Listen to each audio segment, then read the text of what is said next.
औज़ुबिल्लाहिमिनश्शैतानिर्रजीम बिस्मिल्लाहिर्रहमानिर्रहीम। मैं अपने बायोलॉजी के तमाम स्टूडेंट्स को अपने YouTube channel biology with Abid Malik पर वेलकम करता हूँ। आज हमारे पास टॉपिक है स्टडी ऑफ मलेरिया और इसका एक हिस्सा हम पहले लास्ट लेसन में कर चुके हैं। आज हम इसको फाइनल टच देंगे और इसको कोशिश करेंगे कि हमारा आज का टॉपिक कंप्लीट हो जाए।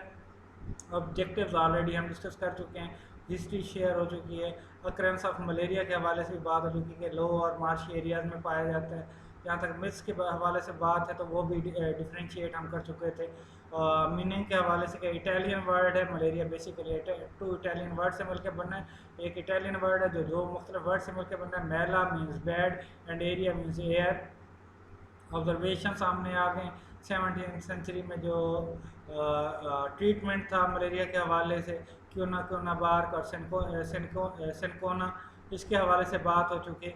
History of malarial treatment, work of Laveran, plasmodium discovery हो चुकी, प्लाज्मोडियम इन्वेंशन हो चुकी। उसके बाद ऑब्जर्वेशन, हाइपोथेसिस डेवलप हुए, दैन डिडक्शन, फिर एक्सपेरिमेंटेशन हुई और एक्सपेरिमेंटेशन के नतीजे में रिजल्ट्स जो सामने आए वो आपके सामने नज़र आ रहे हैं। और आज हमारा चूँकि नेक्स्ट स्टेप है और हम कोशिश करेंगे कि इस केस स्टडी को हम आज कंप्लीट करें। इस सेगमेंट हम देखेंगे पहली बात कि मलेरिया प्लाज्मोडियम एक इंसान के ब्लड के अंदर कैसे जा रहा है। तो इस पे जो उस वक्त के बायोलॉजिस्ट से उन लोगों ने जो ऑब्जर्वेशन दी वो ये थी कि मलेरिया मार्शेस के साथ एसोसिएट करता है और मार्शेस का पानी पीने से मलेरिया काज नहीं हो रहा। इस पर डॉक्टर ए.एफ.ए. किंग ने 1883 में बहुत बड़ी एक्सपेरिमेंटेशन का सिलसिला स्टार्ट किया, जिसमें से उन्होंने मोर लाइकली 20 डिफरेंट ऑब्जर्वेशंस दी और उसके बाद उन्होंने उससे अपने हाइपोथेसिस डेवलप किया और देन डिडक्शंस पर गए और फिर उसके बाद एक्सपेरिमेंटेशन हुआ। तो आए आज वर्क ऑफ ए.एफ.ए. किंग पर बात करते हैं कि उनकी जो ऑब्जर्वेशंस थी वो ये थी कि वो लोग जो आउटडोर में बाहर सोते हैं उन लोगों की निस्बत उनमें मलेरिया ज़्यादा था जो अंदर सोते हैं। दूसरी जो मेन ऑब्जर्वेशन थी कि जो लोग नेट इस्तेमाल कर रहे हैं, फाइन नेट इस्तेमाल कर रहे हैं, उनमें मलेरिया के चांसेस कम है बनिस्बत उन लोगों के जो नेट इस्तेमाल नहीं करते। इसी तरह एक और ऑब्जर्वेशन कि जो लोग धुआं लगा के धुएं के करीब आग के करीब सो रहे हैं तो उनमें मलेरिया के चांसेस कम नज़र आए, उनमें मलेरियल केसेस कम थे। ये उनकी ऑब्जर्वेशन थी और इसी बुनियाद पर उन्होंने डॉक्टर ए.एफ.ए. किंग ने एक हाइपोथेसिस डेवलप किया कि मॉस्किटो बेसिकली ट्रांसमिट कर रहा है प्लाज्मोडियम को और यही मलेरिया के फैलाने में इन्वॉल्व हो रहा है। ये ऑब्जर्वेशन हाइपोथेसिस डेवलप हुआ ये डॉक्टर ए.एफ.ए. किंग की तरफ से। देन जो डिडक्शन डेवलप हुआ उन पर बात कर लेते हैं। प्लाज्मोडियम शुड बी प्रेजेंट है मॉस्किटो के, प्लाज्मोडियम लाजमी तौर पर मॉस्किटो के अंदर होगा और mosquito can get plasmodium by biting a malarial patient. और ये प्लाज्मोडियम जो मॉस्किटो के अंदर मलेरियल पेशेंट को कट करने के बाद हासिल हो रहा है, बाइट करने के बाद एंटर हो रहा है। इन डिडक्शन के ऊपर फर्दर डॉक्टर रोनाल्ड रॉस ने इंडिया में इसी इरा में एक बहुत बड़ा सेगमेंट स्टार्ट किया और उन्होंने बहुत ज़्यादा एक्सपेरिमेंटेशन की और उन एक्सपेरिमेंटेशन में उन्होंने anopheles, female anopheles, mosquito female anopheles को मलेरियल पेशेंट को बाइट करवाया और उसको कुछ दिनों के बाद उन्होंने ऑब्जर्व किया तो उसके स्टोमक के अंदर प्लाज्मोडियम रेप्लिकेट कर रहा था, मल्टीप्लाई कर रहा था और उसके बाद इसको उन्होंने किल कर दिया। इससे एक बात तो क्लियर हो गई कि प्लाज्मोडियम एक मलेरियल पेशेंट को जब बाइट किया गया, फीमेल एनोफिलीज ने बाइट किया तो उसके बाद इसके अंदर प्लाज्मोडियम एंटर हो गया। अब एक्सपेरिमेंटेशन और ह्यूमन तो प्रोहिबिटेड था तो डिसीजन ये किया गया उस वक्त ये एक्सपेरिमेंटेशन की गई स्पैरोज के ऊपर। तो स्पैरोज के ऊपर जो एक्सपेरिमेंटेशन हुई उसको हम शेयर कर लेते हैं। फीमेल क्यूलेक्स मॉस्किटो को हेल्दी जो मलेरिया में मुब्तला स्पैरोज थी उनको बाइट करवाया गया और फिर उन मॉस्किटोज को कुछ दिनों के लिए रखा गया और उनको वक्फे से स्टडी किया गया। तो डॉक्टर रोनाल्ड रॉस ने जो चीज़ ऑब्जर्व की कि मॉस्किटो के स्टोमक के अंदर प्लाज्मोडियम मौजूद है और ये रेप्लिकेट कर रहा है और ये मॉस्किटो की सिलिवरी ग्लैंड्स में भी मौजूद था।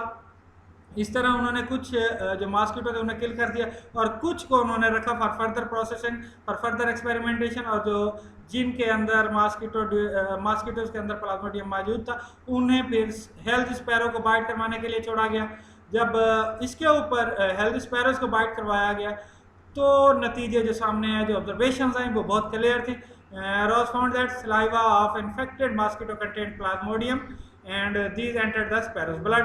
अब हेल्थ स्पैरोज को जब बाइट करवाया गया तो उनके हेल्थ स्पैरोज के ब्लड के अंदर ये प्लाज्मोडियम मौजूद था।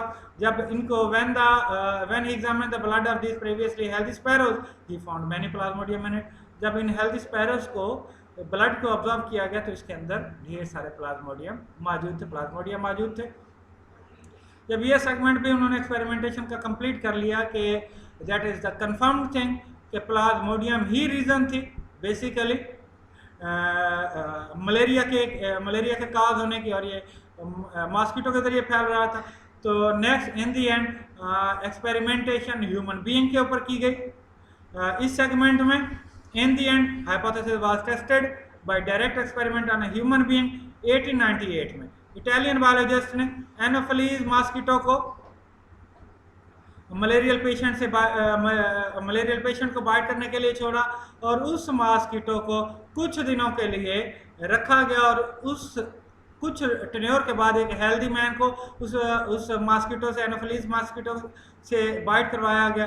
तो जब इसको बाइट करवाया गया तो उससे मलेरिया हो गया, इस हेल्दी पर्सन को भी मलेरिया हो गया। सिंपली ये कंफर्म हो गया कि मॉस्किटो है वो प्लाज्मोडियम को ट्रांसमिट करने के लिए मेन काज के तौर पे सामने आया है और मलेरिया को स्प्रेड कर रहा है। इस तरह हमारा जो टोटल जो हमारे सेगमेंट था बायोलॉजिकल मेथड का, हमने उसको अचीव कर लिया और नताइज आपने आराम से एस के साथ, एक लंबा टेन्योर लगा लेकिन हमने रिजल्ट हासिल कर लिए कि बेसिकली जो प्लाज्मोडियम ही है वो मलेरिया की रीज़न है और ये मॉस्किटो के थ्रू स्प्रेड हो रहा है। और अब आते हैं हम अपने आखिरी सेगमेंट की तरफ, वो है evolution describe about the work of Laveran on malaria. If you grab little bit information about the work of Laveran please make the comments. Then question 2 है do you know about the meaning of word malaria. अगर आप जानते हैं तो आप ज़रूर comments में put कर दीजिएगा। क्वेश्चन 3 है describe about the deductions of A F. King. Doctor A F. King की जो डिडक्शंस थी आप उन्हें कमेंट्स में पुट कर दीजिएगा अगर आप समझ गए तो। क्वेश्चन 4 है describe about the work of Ronald Ross. Doctor Ronald Ross ने जो वर्क किया उस पर अगर आप फील करते हैं कि आपने ग्रैब कर लिए इंफॉर्मेशन तो आप कमेंट्स में इन्हें पुट कर दीजिएगा। और इन दी एंड मैं आप लोगों का शुक्रिया अदा करूँगा।